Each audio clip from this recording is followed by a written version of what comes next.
Bueno, buenos días a todos, muchas gracias por venir. Vamos a dar comienzo a la grabación, al acto. Vamos a ver un largometraje con un posterior coloquio. Esta actividad nos ha parecido muy interesante un buen pretexto para la Semana de la Ciencia y la Tecnología del CSIC, ya que aúna dos cosas que normalmente no son habituales, que es la ciencia y el arte, ¿no? Sobre todo en un instituto aquí como el de Ciencia de Materiales, que está muy enfocado al desarrollo de nuevos materiales. En este caso, la Biblioteca Salvador de Aza, que es una biblioteca común para el Instituto de Cerámica y Vidrio, el Instituto de Ciencia de Materiales y el Instituto de Catálisis, ha propuesto esta actividad.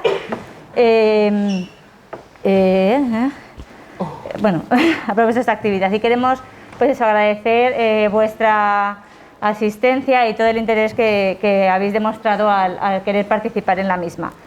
Sin más, voy a dar paso a los vicedirectores de ambos institutos, a Jesús Ricote, vicedirector del ICMM, y con posterioridad a Eva Chinarro, directora del Instituto de Cerámica y Vidrio. Gracias a ambos por vuestra presencia y por vuestra participación.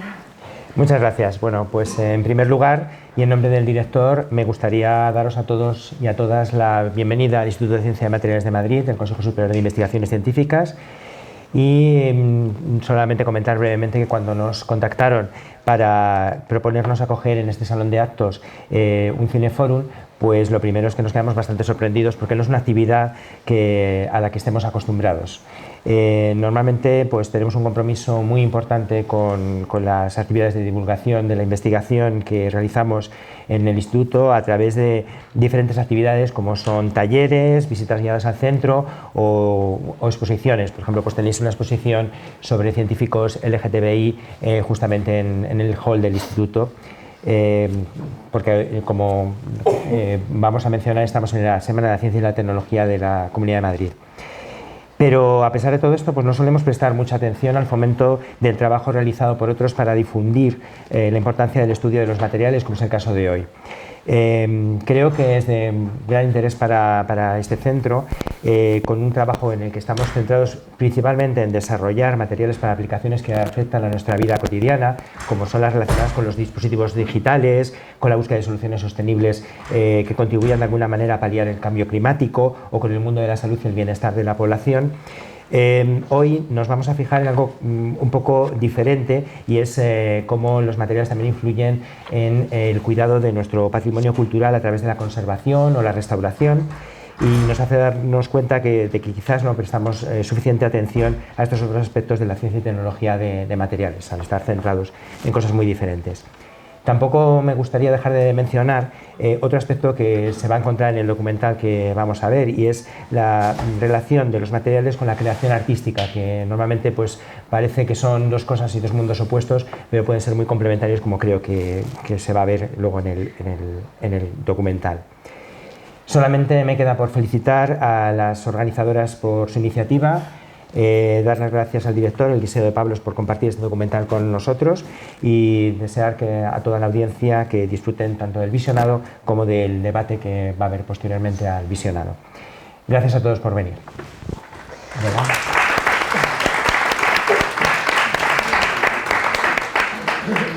Bueno, yo desde la dirección del Instituto de Cerámica y Vidrio daros las gracias por asistir a este cineforum que se ha organizado. Y bueno, deciros que nosotros es un instituto centrado en cerámica y vidrio, que se fundó en 1951, y os voy a hablar en este caso de las líneas, un poquito para que tengáis una idea de las líneas de investigación que se realizan en el campo del vidrio en el ICV. En ellos se investiga así de manera general sobre vidrios, vitrocerámicos y materiales sol-gel, que es un método de preparación de materiales vítreos para una sociedad sostenible, que se trabaja con el objetivo general de diseñar, procesar y caracterizar estos materiales desde la estructura, sus propiedades, por ejemplo ópticas, mecánicas, químicas, térmicas, eléctricas, etcétera, y sus aplicaciones.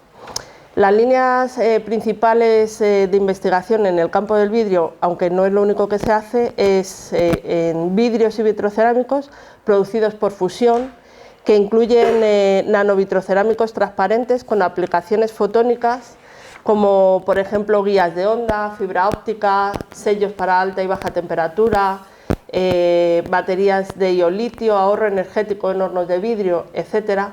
Materiales Solger, que como os he dicho es un método de síntesis de este tipo de materiales, con aplicaciones como recubrimientos protectores antioxidantes, anticorrosivos y funcionales sobre metales, capas nanoestructuradas con inhibidores de corrosión, pilas de combustible, vitrocerámicos transparentes, etc.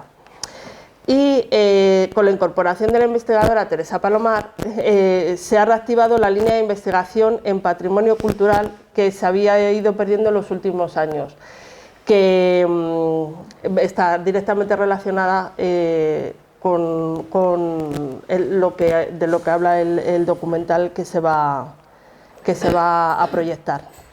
Esta línea está centrada principalmente en el estudio de los materiales históricos desde diferentes puntos de vista.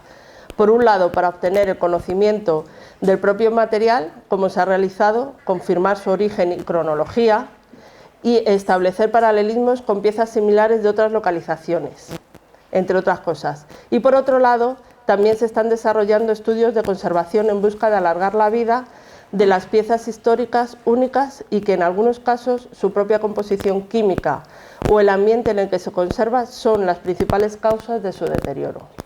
Y aprovechando que os he hablado de Teresa Palomar, os la voy a presentar. Teresa Palomar, que la tenemos aquí, es una investigadora postdoctoral del grupo de investigación Vicarte de la Nova School of Science and Technology de Portugal y del Instituto de Cerámica y Vidrio. Es química, se ha especializado en historia y conservación del patrimonio cultural en vidrio y actúa como representante del Comité Español del Año Internacional del Vidrio, IOC, y nos va a contar sobre el marco de su conmemoración en este año, en el 2022. Muchas gracias, Eva. Bueno, antes de continuar un poco con mi presentación, solo decir que me he olvidado de agradecer sobre todo a Yolanda de la Peña, que es la bibliotecaria de ambas instituciones y la gran promotora de este evento, que tanto para la celebración como para conseguir muchas de vuestras invitaciones. Vamos, que muchas gracias a ella, que lamentablemente no ha podido venir porque ayer se puso mala, bueno, dio positivo en COVID. Yo, como he estado con ella, he dado negativo, pero bueno, yo por si acaso guardo la seguridad. Así que nada, pues nada, voy a empezar como solo unas pequeñas palabras como representante del Año Internacional del Vidrio, y voy a empezar tal y como lo hace Alicia Durán, que es la coordinadora general de este evento. Bueno, pues ella empieza diciendo que Plinio el Viejo fue la primera persona en relatar la leyenda de que en un campamento de comerciantes de Natrón, allí cerca de las playas de Tiro y Sidón, pues estaban allí un día e hicieron una fogata para hacer la cena, acercaron una de estas piezas de mineral al fuego y para dejar la olla de la cena. Se fueron a dormir y a la mañana siguiente, donde había habido una fogata, pues había unas cuentas maravillosas de unos objetos transparentes, duros y brillantes que resultaron ser los primeros objetos de vidrio.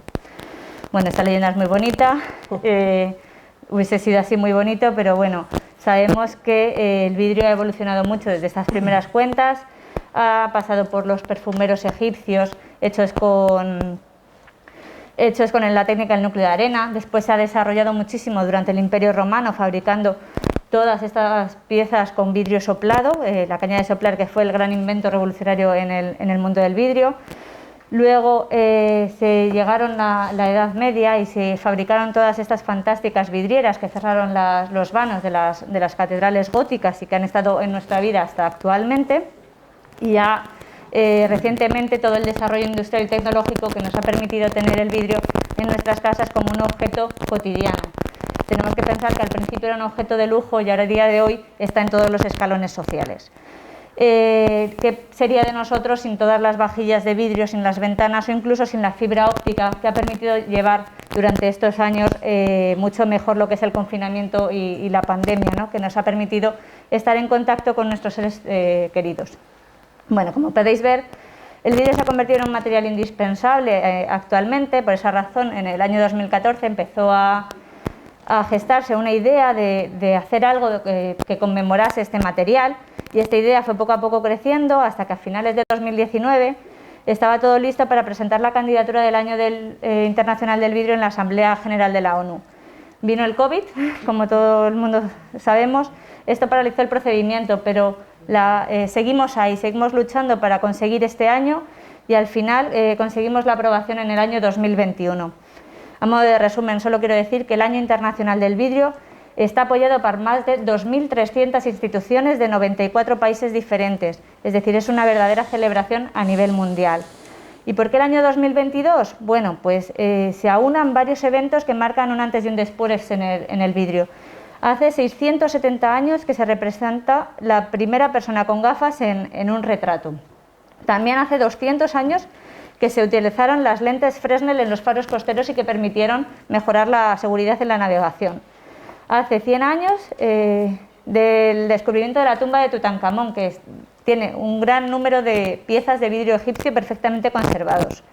También es el aniversario de la Sociedad Alemana del Vidrio, el 70 aniversario de la patente de Pilkington de vidrio plano flotado, hace 60 años del movimiento Studio Glass y hace 45 años que el Premio Nobel de Física fue dado a Anderson, Mott y Van Vleck por sus estudios sobre materiales vidrios. Bueno, como podéis ver, a día de hoy es un material indispensable.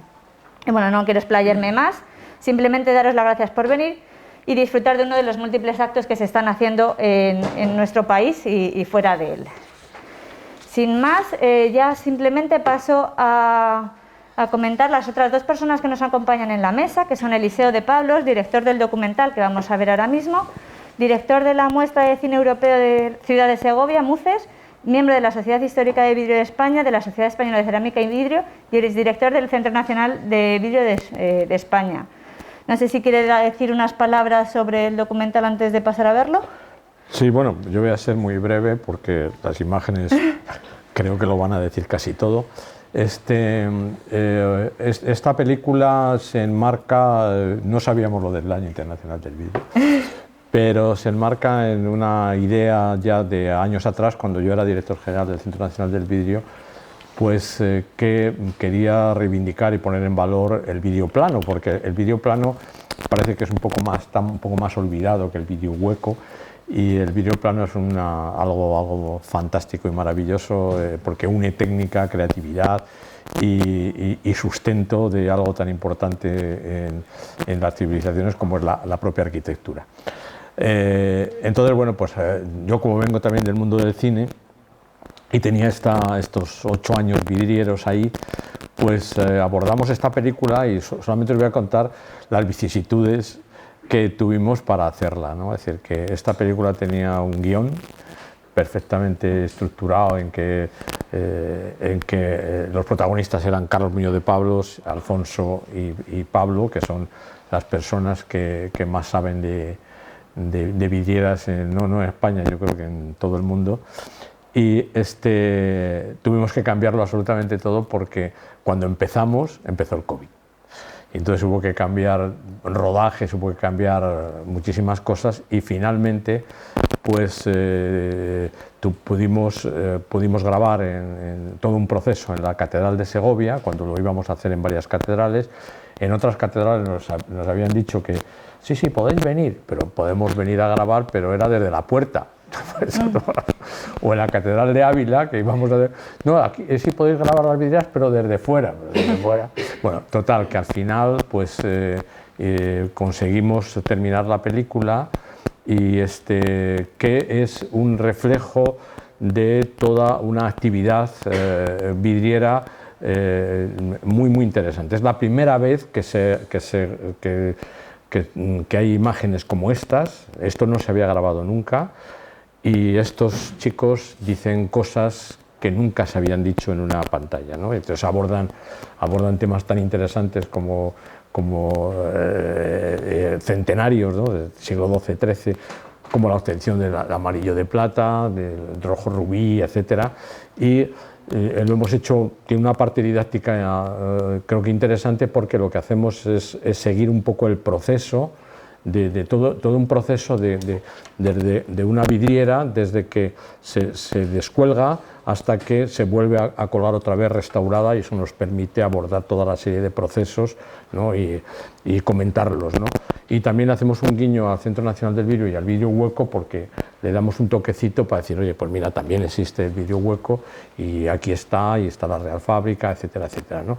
Al final nos ha quedado una película que, bueno, yo creo que está interesante, y que cinematográficamente, pues ya sabéis cómo va esto del cine, que tan pronto te dice que es muy buena como muy mala, pero parece que es buena, porque fue seleccionada para la Seminci. En la Seminci tuvo muy buena acogida. Después ha estado en los festivales de Trieste a competición, y ha estado también en el Festival de Guanajuato, en México, y en Filmin, que estuvo varias semanas, pues, y esto lo cuento como anécdota, fue una de las películas más valoradas. De hecho, Filmin nos envió una carta felicitando, porque había sido una de las 3 películas más valoradas por Filmin el año 2021, y luego a la semana siguiente la quitó. Pero bueno, esto es la plataforma, ¿no? Así que bueno, contentos cómo quedó la película, y bueno, y espero que os guste, y sobre todo que os abra un poco la mente a este mundo fantástico del vídeo plano y todo lo que conlleva, porque el vídeo plano no es un oficio, son, como ellos dicen, son muchos oficios en uno, y sobre todo este mundo de la pintura en vidrio, que es una cosa realmente, que para el que no lo conozca, realmente interesantísima, ¿no? Y yo espero que vosotros podáis valorar y descubráis este otro mundo tan fantástico que es la vidriera. Después comentaremos. Gracias.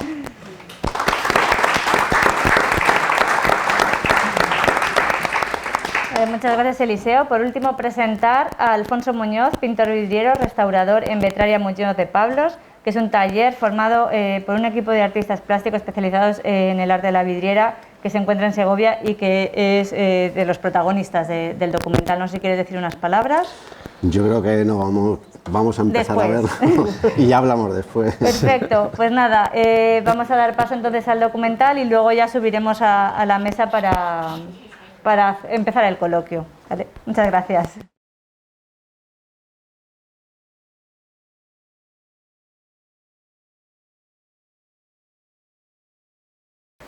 Vale, pues muchas gracias, Eliseo y Alfonso, por compartir el documental con todos nosotros y por haberlo hecho. Vamos, me ha parecido a mí muy interesante, espero que al público piense lo mismo. Antes de dar paso a las preguntas, me gustaría haceros una pregunta así general, vamos, cualquiera de los dos me puede responder, y es ¿cómo nació la idea de plasmar todo el oficio de vidriero en un documental? Es un trabajo muy lento, ¿no? Es muchas horas de trabajo, requiere mucha pulcritud, mucha paciencia, y resumirlo tan rápidamente, ¿no? en un documental de 1 hora y seguir mostrando otras características. ¿Cómo ha sido este planteamiento? ¿Ha sido difícil? ¿De dónde surge la idea? Bueno, ¿cómo fue? creo que lo comenté al principio, es decir, que bueno, es que no se había hecho prácticamente nada sobre vídeo plano. Hay unas cosas en Estados Unidos con Ed Carpenter y tal, pero no se había hecho nunca una película sobre vídeo plano. Sí que en algunas películas ha salido algún procesito de vídeo, hay algunas películas alemanas y tal, pero nunca se había hecho, ¿no?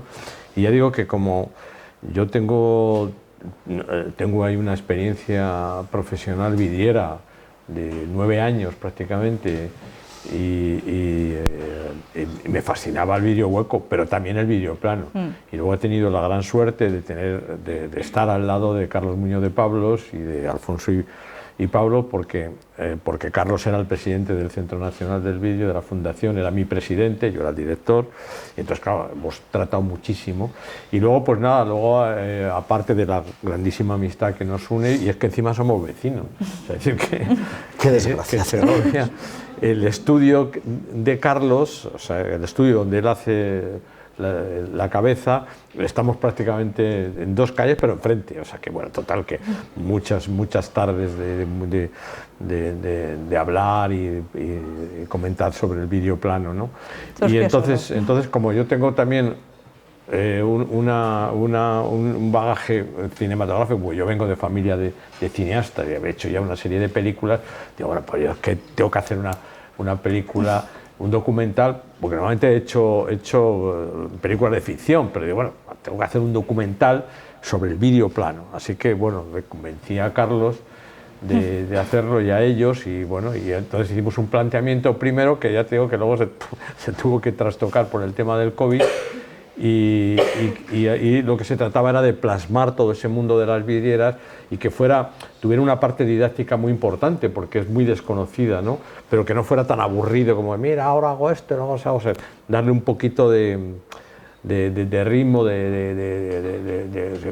un poco de inquietud cinematográfica, ¿no? Y bueno, pues he tenido la gran suerte de que ellos además son gente que se expresa maravillosamente bien, dicen lo que hacen, y entonces fue bastante más fácil, ¿no? Y fue difícil en el sentido, ya te digo, del contexto, ¿no? Porque tuvimos que parar varias veces por el tema COVID. Daros cuenta que parte del equipo era de Madrid, estábamos rodando en Segovia, y era cuando no se podía pasar de una comunidad a otra. Claro. No se podía pasar.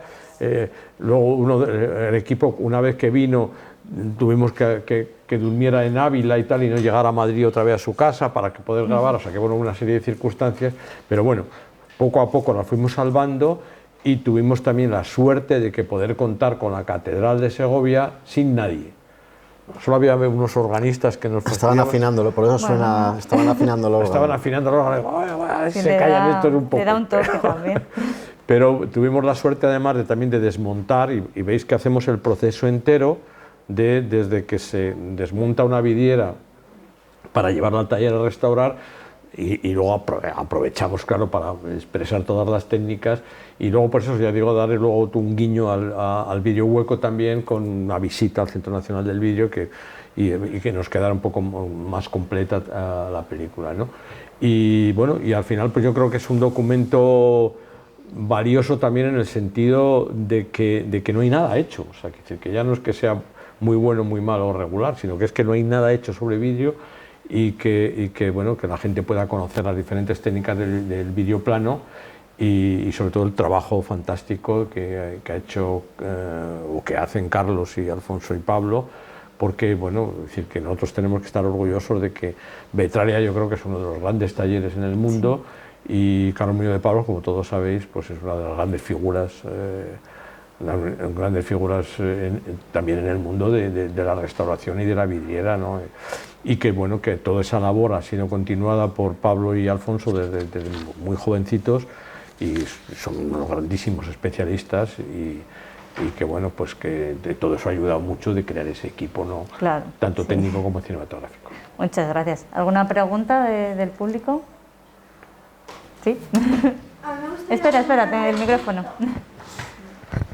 A mí me gustaría preguntarle a Alfonso sobre, para aplicar el amarillo de plata. El otro día tenía que aplicarlo por detrás de unos árboles que pinté con grisalla, y me hubiese gustado poder hacer graduaciones con el amarillo de plata.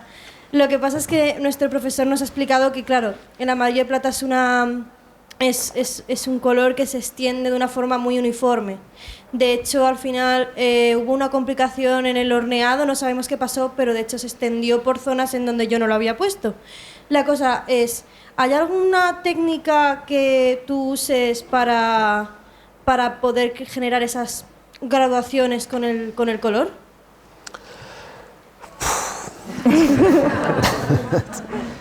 A ver, con el amarillo de plata hay un problema, y es que el amarillo que nosotros usamos lo fabricamos nosotros. Es un sulfuro. Los amarillos que venden ahora son cloruros, no tienen nada que ver. No, es muy difícil trabajar con un amarillo comercial, porque no, en el sulfuro, según tengas cargada la tinta, se produce la gradación tonal. En el cloruro no. Entonces, bueno, una de las razones por las que nosotros empezamos a hacernos los materiales es porque no se fabrican materiales que den calidad en un lenguaje plástico. Al final, la ciencia y el arte tienen... Aquí habíamos venido a hablar de la ciencia y el arte. El arte siempre ha sido ciencia, siempre.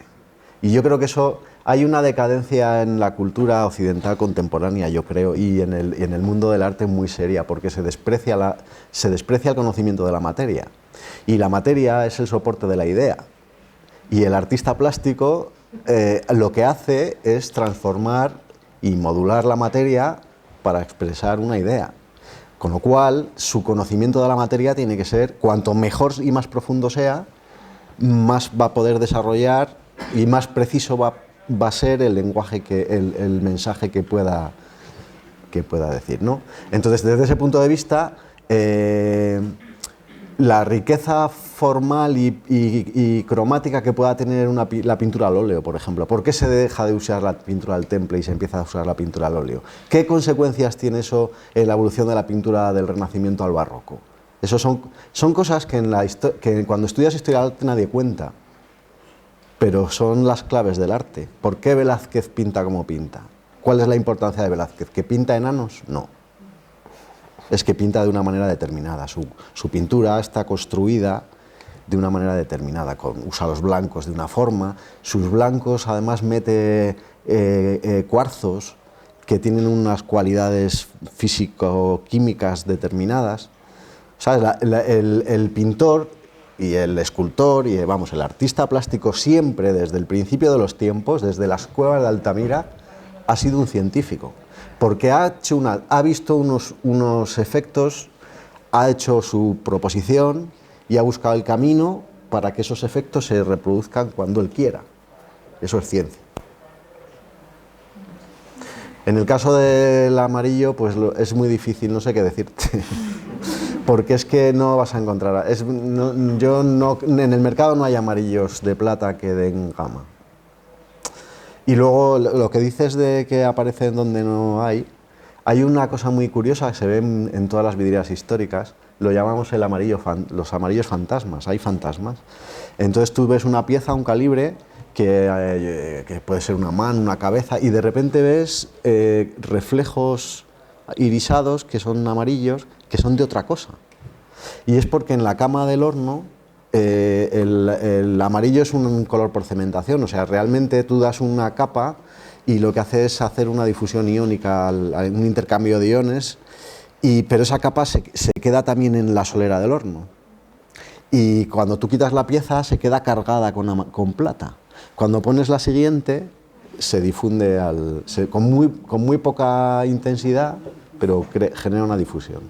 También cuando tú metes el cloruro o el sulfuro con el agua, a veces se difunde y es inapreciable, no lo has limpiado bien y es inapreciable, pero sí que te da una tonalidad. O sea que cuando trabajas hay que ser, en el vidrio es una disciplina compleja porque es todo muy delicado. Las grisallas son un vidrio que está encima de otro vidrio. Y la naturaleza de los vidrios es muy delicada también. Cuando tú cambias la composición de un vidrio, cambias sus propiedades físico-químicas.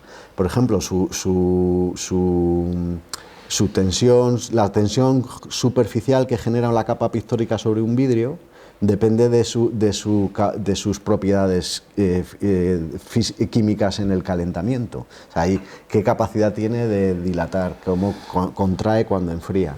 Si no hay una coincidencia entre el soporte, los índices de dilatación, por ejemplo, del soporte y de la base, las pinturas craquelan. Eso en la cerámica es muy bestia porque no tienen problema, cuecen a muy alta temperatura, pero en el vidrio se cuece bajo. Entonces el formular todos los materiales para pintar siempre ha sido muy problemático. Ya con los esmaltes ni os cuento. La grisalla al final es un aglomerado, no es exactamente un... Pero el esmalte sí, en el esmalte es un vidrio que tiene que hacer una difusión del color. Y que haya una coincidencia material entre el soporte y la capa pictórica es muy complicado. Vemos el amarillo de plata, que es un... cuando tú haces la difusión iónica, cambios de 5 grados en el trabajo. Es decir, tú lo subes a 405 grados. De 405 a 410 te va dando una gama. De 5 en 5 grados y hasta 550, que nosotros metemos amarillos a 550, produce diferencias. Ahora pensad, por ejemplo, que en el siglo XIII cocían con leña. Y la leña, cuando se cargaba un horno de leña, se cargaba y luego no se podía rectificar. El que cargaba el horno tenía que decidir qué madera metía, porque como queme la madera crea una curva térmica. Tenía que decir qué madera metía, qué grado de humedad, si era seca, si era... Y eso es lo que le daba el tiempo y su curva. Es una cosa, es magia, magia pura. No sé si habrá salido mal ahí? Está bien encontrar eso. ¿Alguna otra pregunta? Muy buena película, magnífico trabajo de los vidrieros.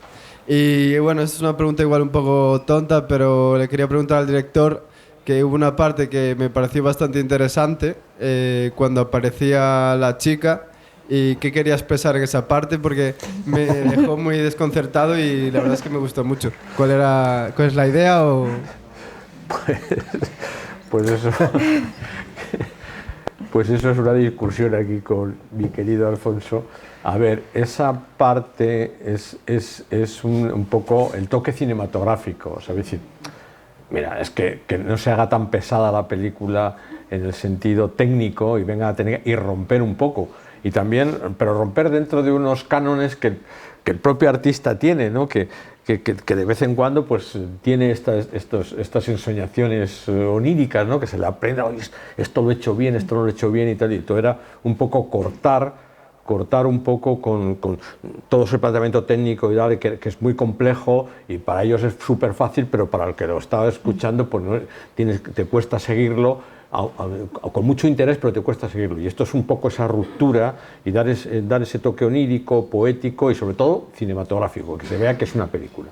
Bueno, también es verdad que no se ha hecho la película que habíamos hablado, porque como han pasado tantas cosas, había un guión que eso tenía sentido en un guión. Sí. Sí. Luego eso no ha pasado porque vino el COVID y entonces al final es como retazos de... así, pero también tiene su gracia, ¿no? A mí lo que más me interesa de la película es que la verdad es que es un documento, como documento han quedado grabados un montón de cosas que nunca se habían grabado y que bueno, ahí están, ya nos podemos morir. Sí. ¿Alguna otra por ahí? Hola, buenos días. Buenas. Una película muy interesante. Me ha llamado mucho la atención que nosotros trabajamos en nanotecnología con vidrios y es como ver mi laboratorio en el taller de un artista. Todo ese control de procesos, ¿tenías alguna colaboración con algún laboratorio que os diga las temperaturas, las composiciones y todo eso? Mira, cuando empezamos en el año 98, 99, hicimos el plan director. Nosotros hemos hecho planes directores de muchas catedrales de España y de Europa. Y entonces estábamos en el Plan Nacional de Catedrales, hicimos el proyecto director de la Catedral de Toledo, de la Ávila, Burgos, Salamanca. Y hicimos el de la Catedral de Ávila y comenzamos a hacer la restauración de todas las vidrieras de la Catedral de Ávila. Y cuando empezamos la cabecera son vidrieras de 1498, 1500, esa es escuela castellana, una parte muy interesante de la vidriera española. Bueno, pues en ese momento nosotros en el taller teníamos un montón de grisallas que procedían de talleres que habían cerrado y casi todas eran de principios de siglo, hasta 1930. Es decir, nosotros trabajamos con grisallas de 1920-1930. No teníamos mucha cantidad porque ha habido una crisis en el vidrio y eso, bueno, fijaos, cuando empezó la Fundación Centro Nacional del Vidrio, en España había 185 fábricas de vidrio y ahora hay 4. Eso, lo que implica eso, desde el punto de vista humano, social, económico, es devastador, ¿no? Bueno, pero no vamos a hablar de eso, que me pongo triste. El caso es que nosotros fuimos comprando material de gente que iba cerrando y teníamos mucho material antiguo. Cuando empezamos a ver qué material se fabricaba contemporáneo, o sea, a qué teníamos acceso en el mercado contemporáneo, nos asustamos. Porque la diferencia entre las grisallas que usábamos nosotros y lo que se está vendiendo, bueno, hasta el punto de que lo que se está vendiendo no sirve para pintar. No puede haber un gran pintor vidriero que utilice eso como lo venden. Nosotros hemos probado hemos comprado grisallas de todos tipos. La que más nos convenció, hay una marca que es de Vitus, que tiene unas grisallas que son malas, pero dentro de eso se pueden mejorar, o sea, dentro de tu propio taller, con pocos medios, puedes mejorarlas, ¿no? Algunas de esas grisallas. Entonces nos dimos cuenta de que teníamos que... Y luego no hay ninguna publicación, no hay ningún manual, ningún libro de procedimientos sobre la pintura en vidrio. No hay nadie que explique cómo se hace una grisalla, cómo se hace el amarillo o cómo se pinta, cuáles son los procedimientos pictóricos, qué tipos de aceite. Yo cuando voy a las escuelas y veo lo que enseñan y tal, claro, tampoco no puedes decir nada, porque hay, no sé, hay un nivel muy bajo, los intentos que se han hecho, como en la fábrica de vidrio, yo siempre he pensado que tenía que ir gente bien preparada, porque el dibujo lo tienes que dominar, en la vidriera el dibujo lo tienes que dominar, no tiene que ser un problema. Porque si tu problema es el dibujo, ya no vas a poder hacer nada con el vidrio, porque el vidrio sí que es un problema de verdad. O sea, no puedes rectificar, con lo cual tiene que ser muy preciso. Bueno, me estoy enrollando mucho, perdonad. El caso es que vimos que en el mercado no había nada y, aprovechando la restauración de la Catedral de Ávila, decidimos empezar a hacer un muestreo de grisallas históricas. Analizamos las grisallas de los años 20 y analizamos las grisallas históricas. Para eso vinimos aquí, al Instituto de Cerámica y Vidrio. Tenemos un amigo que, bueno, también estuvo implicado en el Centro Nacional del Vidrio, que era José María Fernández Navarro, y él nos puso en contacto aquí con un equipo y tal. Y bueno, eso fue derivando, al final acabamos en el Instituto de Ciencias de los Materiales de la Universidad de Valencia, que es con quien más hemos trabajado últimamente. Ahí empezamos a hacer esa metodología. Yo creo que en el documental hay una cosa que decimos, y es que una cosa es el material del que partes, es decir, la grisalla que utilizas, y otra cosa es, después de pasar por el proceso de horno, lo que queda. Y eso es muy complicado analizar, cómo es una grisalla histórica. O sea, puedes analizar lo que hay, pero de dónde parten es más difícil, porque hay muchas cosas que en el horno se evaporan. ¿No? Por ejemplo, el boro tiende a evaporarse, entonces tú saber qué cantidad tienes que meter en una...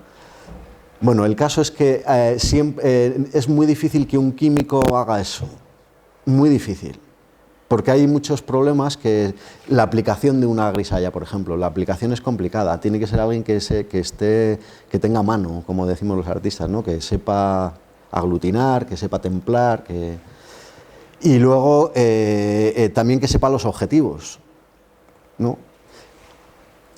Mira, una cosa que hicimos aquí con el equipo de Fernando Navarro, una de las primeras cosas que nos dimos cuenta es que las grisallas de Vitus eran muy ásperas. Y a mí me costaba explicárselo a los químicos, pero decía, es que es como lija. Claro, ellos no veían la diferencia claramente entre una cosa y otra, porque es al pintar, es como desagradable. Y sin embargo, las grisallas de los años 20 son como untuosas, es otra... Bueno, pues al final, en un análisis con Raman, vimos cómo eran. Ya no era el tamaño de la partícula, ni la composición, era la forma.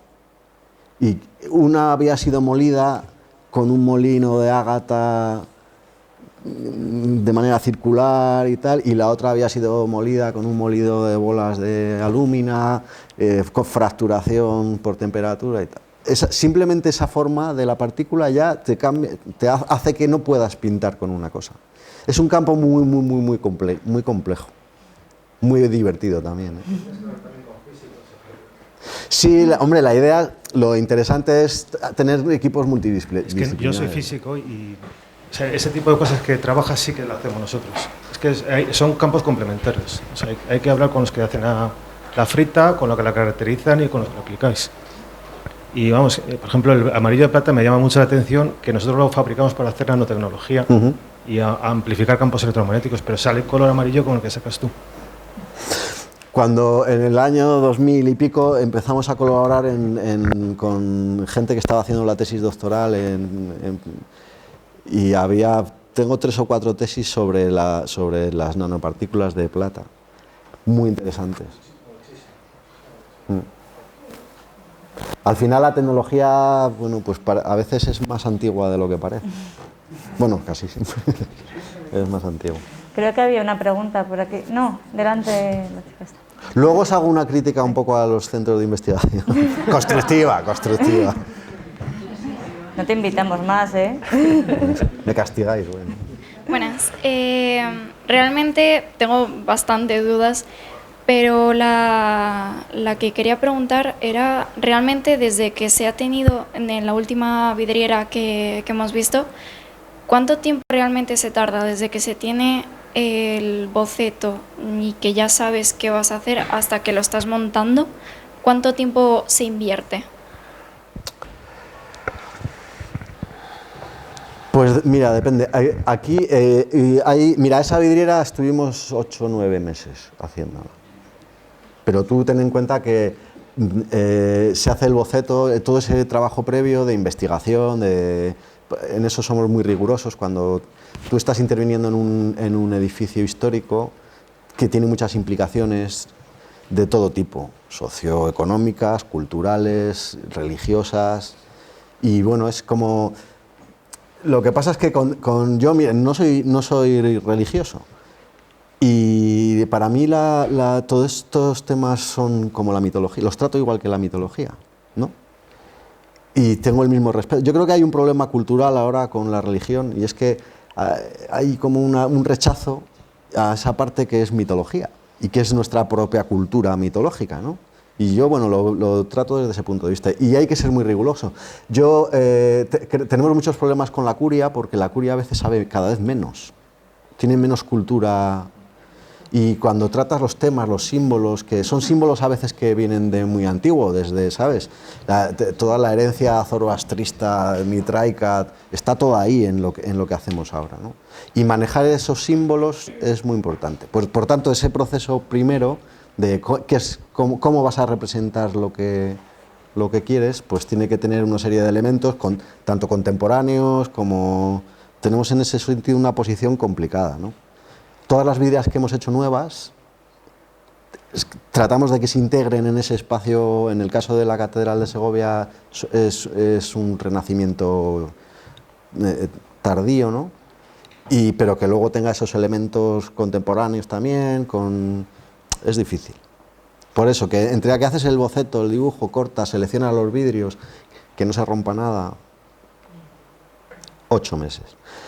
Hay una vidriera que hicimos muy interesante, que podéis ir a ver, que aparece al final, que es en la Facultad de Filosofía y Letras de la Complutense, en el edificio B, que es una vidriera que en el 75 aniversario de la facultad aparecieron unas fotos en casa del arquitecto, porque nunca se había sabido que había una vidriera ahí. La estructura es de Eduardo Torroja, que tiene interés y tal.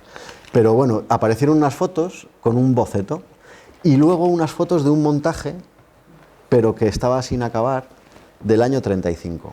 Esa vidriera, el equipo de la Complutense que estuvo haciendo este evento del 75 aniversario contactó con alumnos que ya, bueno, tenían 250 años, y de hecho, fíjate, contactaron con los últimos, una señora que trajeron de Colombia, que había emigrado después y tal, y antes de que se acabara el proyecto ya habían muerto todos, fíjate si eran mayores. Bueno, pues ninguno de todos se acordaban mucho del edificio, que es muy peculiar, y nadie se acordaba de la vidriera. Y bueno, hicimos ahí fabricamos los vidrios, porque estaban hechos con vidrios que ya no existen. Entonces sí, se tardó mucho, porque primero desarrollamos un procedimiento para fabricar los vidrios de la base. Luego las fotografías que habían aparecido eran en blanco y negro, muy pequeñitas y tal. Hacer una reinterpretación de lo que eso suponía, ¿no? Pues estuvimos un año solamente con esa vidriera. Sí, se tarda. ¿Y cuánto personal hay detrás de...? El que has visto. No, vamos a ver, eso depende. El núcleo duro somos ahora mi padre ya es un señor mayor y trabaja menos. El núcleo duro pues somos Pablo y yo, bueno, Pablo, mi padre y yo. El otro señor que aparece de barba es mi hermano, pero eso es músico y viene a echar una mano. Luego, cuando hay proyectos grandes, pues sí contratamos gente. Pues hemos estado, yo que sé, restaurando el Banco de España, el patio de operaciones del Banco de España tiene una vidriera, la vidriera Art Deco más grande del mundo. Es una vidriera de Albert Martorell maravillosa. Maravilloso, sí. Que tiene, no sé si son 500 metros cuadrados, 900 metros cuadrados, una barbaridad. Cuando hicimos esa restauración, pues teníamos un equipo de 15 personas ahí, claro. Lo que es difícil, porque luego tienes que encontrar gente que sepa manipular, que... Estamos en una disciplina que pertenece a otro mundo, iba a decir. Es de una cultura que ha desaparecido. Y entonces ahí tenemos muchos problemas. Toda la maquinaria que veis en la nave tenemos maquinaria, compramos los láseres de última generación y tal, pero convivimos con máquinas del siglo XVI. Tenemos máquinas de todo tipo, porque hay algunas que son insustituibles, ¿no? Las laminadoras del 19, pues es que no se fabrican mejores. Bueno, es una pregunta para Teresa.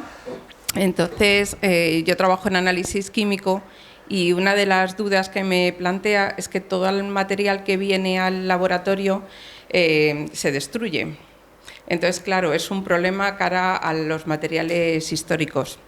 Entonces, sabemos que ahora últimamente han salido un montón de técnicas que abordan el microanálisis no destructivo. Entonces, quería preguntarte cómo afecta esto a vuestros materiales históricos y, por lo tanto, a la restauración. Pues, gracias. Bueno, pues es verdad que en los últimos años ha mejorado mucho la tecnología. Cuando yo empecé la tesis todavía cortábamos fragmentos y hacíamos fluorescencia de rayos X en masa y tal. Poco a poco, como han venido los láseres, han mejorado mucho las técnicas, solo con una ablación. Sin embargo, hay que conocer mucho las técnicas, porque no se puede aplicar todas las técnicas no destructivas a todos los materiales. Por ejemplo, las pistolas de fluorescencia de rayos X que venden como material no destructivo, en el caso del vidrio no sirven, porque no detecta el sodio, no detecta el boro, y entonces tienes una parte del análisis, pero no es realmente el material lo que estás midiendo, ¿no? Analizando. Entonces hay que tener cuidado y conocer bien las técnicas. Sé que últimamente, y bueno, yo he estado un poco así de lado metida, se están utilizando unas técnicas, ya está la tecnología tal que se pueden aplicar como con telescopios y analizar directamente, bueno, yo sé en este caso, en el caso de techos pintados, ¿no? De frescos, que a lo mejor para vidrieras también podría servir, incluso tendrías un análisis antes de desmontar la vidriera y tener ese tipo de información antes de poder actuar. Y yo creo que es fundamental para la restauración, porque una vez que sabes el material, aunque es verdad que, como dice Alfonso, puede cambiar entre antes de meterlo al horno y después, es necesario saber qué es lo que hay para poder restaurarlo, porque como metas una cosa incompatible, no es que se pueda caer la parte restaurada, sino que te puedes cargar parte del original, ¿no? Hay que tener mucho cuidado con esto. Ya no sé si habrá algún tiempo así para alguna última pregunta, si alguien tiene así la necesidad imperiosa. ¿Cómo seguimos si nos gusta? Oportunidad, venimos un grupo de la Escuela de Arte de La Palma, del ciclo formativo de grado superior de Artes Aplicadas al Muro, y dentro de su plan de estudios pues tienen una asignatura específica de taller de vidrieras, de técnicas vidrieras. Y bueno, pues aquí tenéis a todo el grupo ansioso de saber qué bien. Por dónde siguen o por dónde arrancan. Mira, me estaba acordando ahora de durante la pandemia murió un saxofonista que es muy amigo mío, que se llama George Sanz, un saxofonista de jazz. Y le hicieron una entrevista, que el otro día le hicimos un homenaje y la pusieron. Y este señor vino de Nueva York, vino a España, y mi hermano, que es músico de jazz, pues empezó a trabajar con él en la Escuela de San Sebastián. Y le decía, un día le digo, ¿tú qué tal con los alumnos? ¿Qué es lo que ves? Porque claro, estamos en un país muy jodido. En general, ¿eh? Para el jazz, bueno, ni os cuento. O sea, la vidriera está fatal, pero el jazz también. Y entonces me decía, se quedaba pensando y decía, yo cuando viene un alumno y se empieza, era un tío durísimo trabajando, y dice, siempre me da la sensación de que le estoy vendiendo un boleto para el Titanic. Y es un poco eso.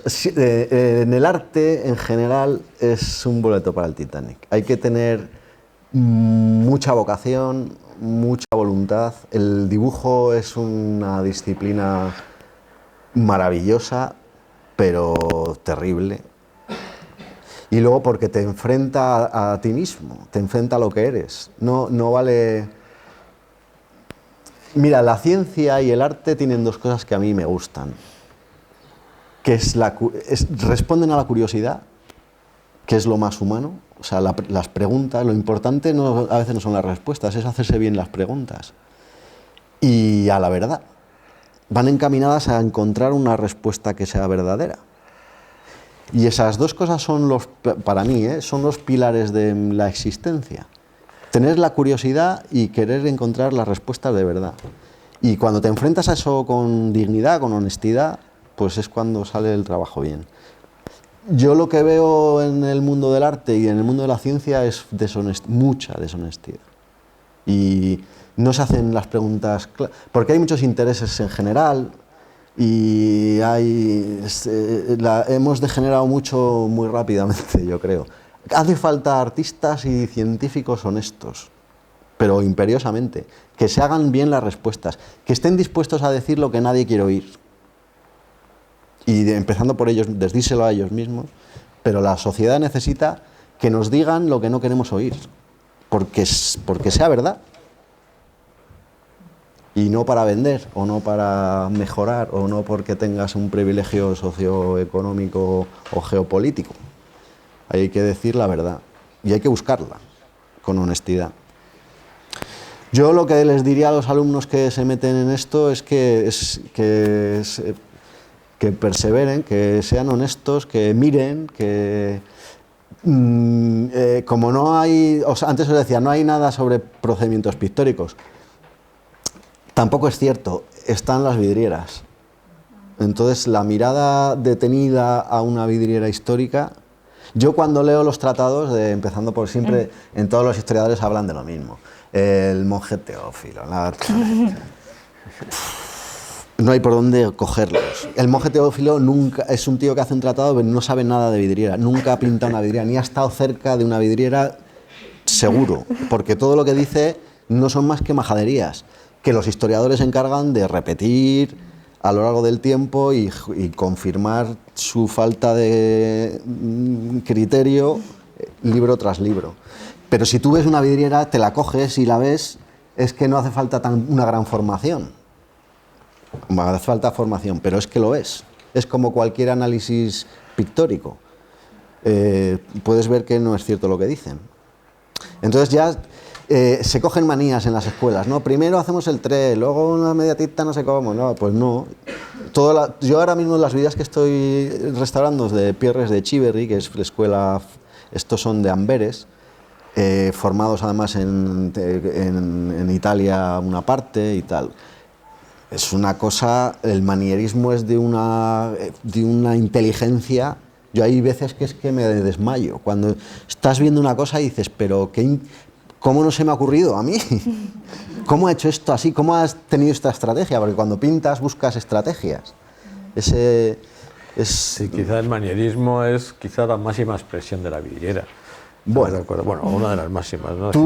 El 19, que está muy denostado desde todos los puntos de vista, el 19 es una explosión y la ciencia tiene mucho que ver en el arte también. Fijaos, mira, una cosa que es muy curiosa.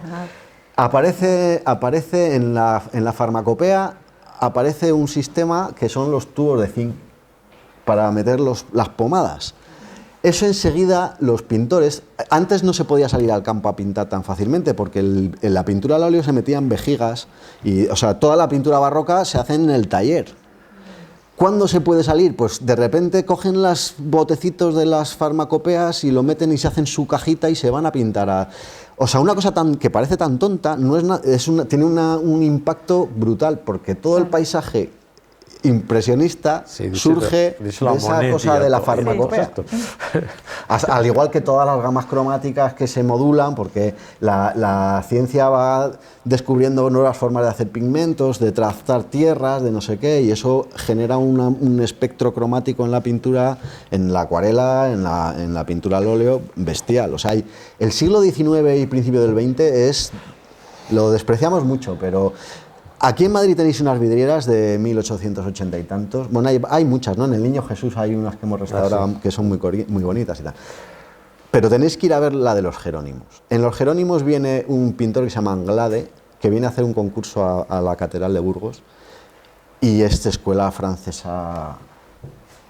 De ahí viene Maumellán, porque él era el maestro de José Maumellán. Pues id a verlo, no os digo nada más. Solamente que vayáis a verlo, y hay un San Fernando ahí que es... Bueno, pues muchísimas. Los Jerónimos, al lado del Prado. Sí, subiendo las escaleras, eso. Pues muchísimas gracias de verdad por haber podido estar con nosotros hoy, acercarnos a este mundo.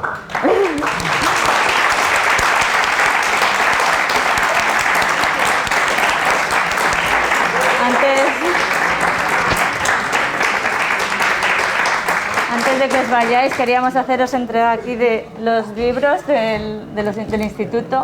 Es el libro del Año Internacional del Vidrio y el libro del vidrio en la pintura del Museo del Prado. Y bueno, el calendario de la biblioteca. Pues muchísimas gracias. Tenemos dos. Gracias. Muchas gracias a vosotros, ¿no? De verdad, ha sido un placer de contar con vosotros. Bueno, y muchas con gracias todo a el vosotros público. por venir y por aguantar. Gracias. Gracias.